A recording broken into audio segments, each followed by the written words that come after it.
ચિત્ત તું સિદ્ધને ચિંતા કરે, કૃષ્ણને કરવું હોય તે કરે. ત્યાંની ચિંતા.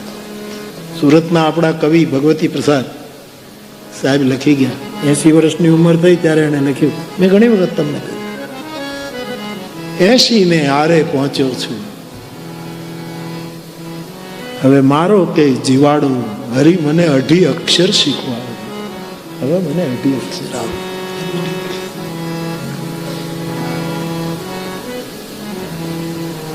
કાલે ગુણવંતભાઈ ને મળીને આવ્યો ભદ્રાવીભાઈ, બહુ પ્રસન્ન હતા, ખુશ હતા, આનંદ આવ્યો. ના પાડી તો જાપા સુધી વળાવવા આવ્યા. પેલા તો લેવા આવ્યા બહાર સુધી. તમારે આમ ના કહેતો કે નહીં બાપુ, નહીં નહીં નહીં, હા મારે દેખાડવું છે કે હજી હું ચાલી શકું છું. મેં કીધું એ તો મેં જોઈ લીધું, પણ હવે વળાવવા નહીં આવતો કે નહીં મારે આવવું છે. પછી મારે ગેટ સુધી નહીં, દરવાજો બંધ કરું ત્યાં સુધી આવવું છે. હું દરવાજો બંધ કરું. અને એક વસ્તુ મારા બાપ તમે મેં બહુ હૃદયથી કહું કે સત્યની બાજુમાં ઊભા રહેવા માટે લાયનવાદીઓ, લાયન એટલે સિંહ, સત્યને બાજુમાં ઊભા રહેવા માટે બાપુ લાયનવાદીઓ પલાયનવાદી થયા છે. લાયન અને પલાયનનો શબ્દ મૃગાંક શાહ. સત્યની બાજુમાં ઊભું રહેવું બહુ હિંમત જોઈએ સાહેબ. ગમે તે થઈ જાય એની તૈયારી જોઈએ. મહાદેવ જે થવું હોય તે. મૃગાંકભાઈ મને કાલે કહેતો, સત્યની પાસે ઊભા રહેવા માટે ઘણા લાયનવાદીઓ પલાયનવાદી પણ સિદ્ધ કરે છે. આ વિસ્તારના ભાઈ બહેનો, તમારા ઘરમાં તમે એવી રીતે રહો, એવી રીતનું વાતાવરણ સર્જો કે હું તમારા ઘરે ભિક્ષા લેવા આવી શકું. ન ખાવાનું બંધ થાય, ન પીવાનું બંધ થાય તો બાવો તમારા આંગણે તમારો રોટલો ખાવા માટે આવીને ઉભો રહે, એવું પણ સર્જજો. વિનોબાજીને કોઈએ પૂછ્યું કે તમારી દ્રષ્ટિએ સનાતન હિન્દુ ધર્મની વ્યાખ્યા શું? તેને કહ્યું, કોઈની સાથે વેર ન બાંધવું. નિર્વૈર સર્વભૂતેષુ. કોઈની સાથે, દુનિયા તમારી સાથે વેર બાંધે તો એની જવાબદારી, તમારે શું લેવા દેવું? તમારા ઘરમાં ઠાકોરજીને ધરી શકાય એવો પ્રસાદ પાકવો જોઈએ, જીવન નિર્વ્યસની હોવું જોઈએ. રામનું નામ લેવા, આ વિનોબાના શબ્દો છે, મારા નથી. હરિનામ લેવાતો હોવું જોઈએ, હનુમાન ચાલીસાનો પાઠ થતો હોય, રામનું નામ લેવાતું, સાધુ સંતોના અવતારા થતા. આવા 4-5 સૂત્રો વિનોબાજીએ રમતા રમતા કહી દીધું. રમેશભાઈ સંઘવી અમારે કચ્છના, એણે વિનોબાજી ઉપરના ચિંતન પ્રસાદ ને જીવન પ્રસાદ ને આવી પુસ્તિકાઓ બહાર પાડી છે. એમાં બહુ મોટી વિગતો એને આપી છે સાહેબ.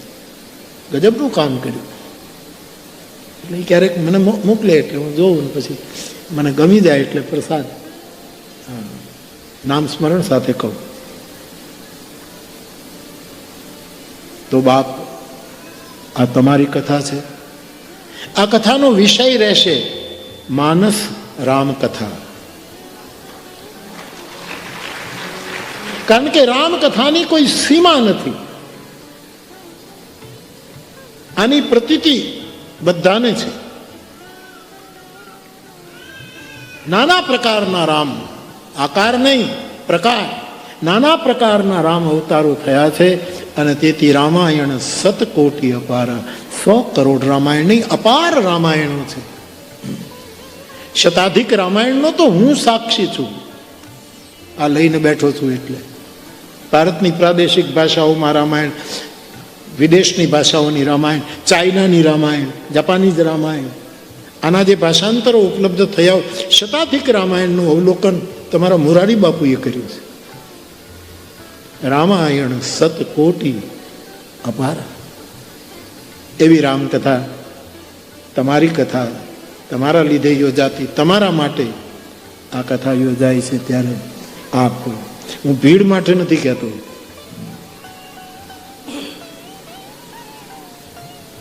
કાલે ગુણવંતભાઈની સાથે વાત થતી હતી તો એમ વાત કરતા હતા કે કોઈક વિદેશી વિદ્વાને એવું કહ્યું છે કે સભાગૃહ જો અડધો હોય ને તો એ હેલ કહેવાય, નરક કહેવાય. ફૂલ ભરાઈ ગયો એ સ્વર્ગ કહેવાય. કોઈ વિદેશી બોલ્યા, વિદેશવાળા તો બહુ સરસ બોલે બધા. અરે અમારે તો 5 જણા બેઠા હોય તો એ સ્વર્ગ કહેવાય. આખો સભા મંડપ ભરાઈ જ જાય, પરંતુ 3 જણા બેઠા. કોરોનામાં અમે 3-4 જણાએ જ કથા કરીને તોડી નાખે એવી કથાઓ કરી. પાશ્ચાત વિદ્વાન ભલે કહે કે સભાગૃહ આખો ન ભરાય તો એને હેલ કહેવાય, હેવન નહીં. હેલ શબ્દ કાગ બાપુ બોલતા. કાગ બાપુ ક્યારેક ક્યારેક હેલ બોલે, નરકની વાત કરે તો હેલ બોલતા. વાહ બાબા. દિલ વાળા 2 મળે તો એક મિજલસ છે મરીજ, દિલ વગર લાખો મળે તો એને સભા કહેતા નથી. અને તમે દિલ લઈને આવ્યા છો એટલા માટે મારા માટે તો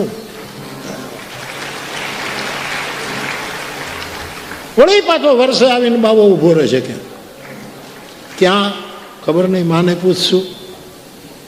અમારું માર્ગદર્શનનું ઠેકાણું તો માળી બેઠા છે, એને પૂછીએ. વળી અમારો ડૉક્ટર ક્યાં બેઠે? હા ઠીક. એ ને પરેશ ને મામા, એટલે બધા અથવા વડીલો આપણને ગાઈડ કરશે. પણ મારા મનમાં આવ્યો મનોરથ ખરો કે બને તો 90% ભાઈ, કદાચ ક્યારેક ન પણ આવી શકું. પણ અત્યારે તો બોલી ગયો છું કે વર્ષ પછી આવીશ, એટલે વર્ષ પછી તો આવીશ જ.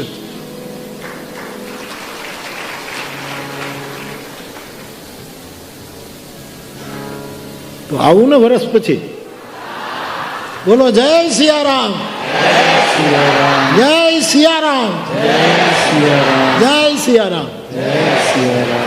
પાકું થઈ ગયું, આપણું આવવાનું પાકું થઈ ગયું છે.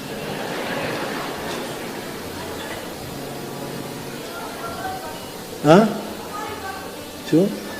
અમારું પાકું જ છે. તમારું પાકું. તમે તો ક્યાં જાઓ હવે? જાઓ ક્યાં તમે? ક્યાં જાશો યાર? ક્યાં જાશો? તમે એના મળ્યા હોત સાંભળનારા તો હું શું હોત, અને બાજકીનું તમે વિચારી લેજો તમે ક્યાં હોત. આ તો પરસ્પર દેવો ભવ, રંગ અવધૂતનું સૂત્ર. પરસ્પર દેવો ભવ. તો બાપ, તમને મળવા આવ્યો છું, તમારી પાસે ગાવા આવ્યો છું.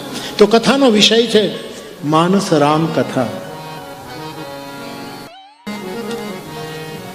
જે માણસ યજ્ઞ સાધના કરતો હોય એને ખબર છે, ઉપનિષદોએ પણ, કે 7 પ્રકારના સપ્ત સમિધા, 7 પ્રકારના સમિધ હોય યજ્ઞમાં. અને એ 7 પ્રકારના સમિધ એટલે જે આપણે સમિધ હોય એટલે તમને ખ્યાલ આવે એટલા માટે જે લાકડાઓ આપણે નાખીએ યજ્ઞમાં અને છાણા નાખીએ લાકડા, એને સમિધ કહેવાય. એ સમિધ 7 પ્રકારના સમિધને યજ્ઞમાં જ્યારે હોમવામાં આવે ત્યારે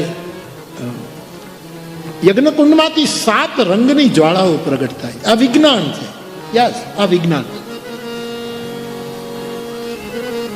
વર્ષોથી યજ્ઞ પાસે બેઠેલો હું માણસ છું, એટલે મને મારી આંખે દેખો અહેવાલ આપું છું. 7 રંગની શિરાઓ પ્રગટ થાય. અને તેથી આપણે ત્યાં તો અગ્નિ જ પહેલો દેવ છે. અગ્નિ મિલે પુરોહિત. ઋગ્વેદનો પહેલો મંત્ર અગ્નિથી શરૂ થાય.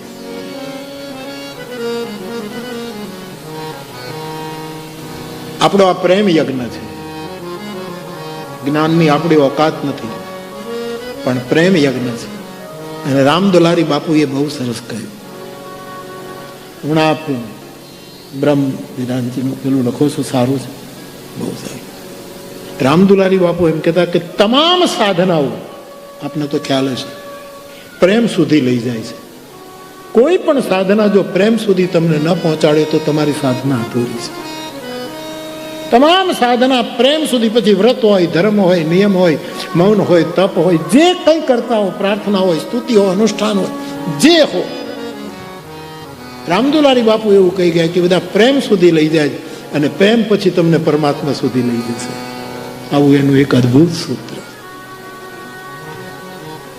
કોઈએ રામદુલારી બાપુને પૂછ્યું કે તમારું અનુષ્ઠાન પૂરું ક્યારે?